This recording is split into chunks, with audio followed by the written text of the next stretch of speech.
కేవలం 90 సెకండ్స్ లో 5 హెడ్లైన్ వార్తలు చూసేద్దామా? స్వెన్ నెట్వర్క్ సుత్తిగా సుత్తి లేకుండా అమెరికా అత్యున్నత పౌర సత్కారమైన ప్రెసిడెన్షియల్ మెడల్ ఆఫ్ ఫ్రీడమ్ ను తన మిత్రుడు చార్లీ కిర్క్ కి మరణానంతరం ప్రదానం చేయబోతున్నట్లు అమెరికా అధ్యక్షుడు డొనాల్డ్ ట్రంప్ ప్రకటించారు. చార్లీ కిర్క్ బుధవారం నాడు చార్లీ యూటా వ్యాలీ యూనివర్సిటీలో ప్రసంగిస్తున్నప్పుడు హత్య చేయబడ్డారు. తన తరానికి వీరుగని, స్వేచ్ఛకు ఛాంపియన్ అని, కోట్ల మందికి ప్రేరణ అని ట్రంప్ అన్నారు.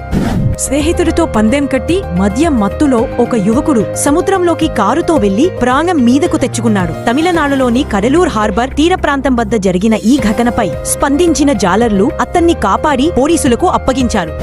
నేపాల్ జైలు నుంచి పారిపోయే ఖైదీలు భారత్ భూభాగంలోకి రావడానికి ప్రయత్నించిన 60 మందిని సరిహద్దు భద్రతా బలగాలు అదుపులోకి తీసుకున్నాయి. అంతర్జాతీయ సరిహద్దుల వెంట యూపీ, బీహార్, పశ్చిమ బెంగాల్ పరిధిలోని పలు ప్రాంతాల్లో పట్టుబడిన వీరిలో చాలా మంది నేపాలీ ఖైదీలు ఉన్నట్టు గుర్తించాయి.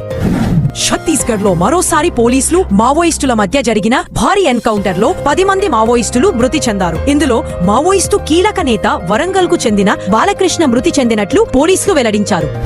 మధ్యప్రదేశ్లోని చింత్వాడ మురికివాడలో ఉన్న ఒక పాఠశాలలో ఉపాధ్యాయులు వినూత్న రీతిలో పర్యావరణానికి హాని కలిగించే ప్లాస్టిక్ తీసుకుని పుస్తకాలు, స్టేషనరీ అందజేస్తున్నారు. దీని పట్ల విద్యార్థుల్లో ఆసక్తి పెరిగిందని నిర్వాహకులు చెబుతున్నారు.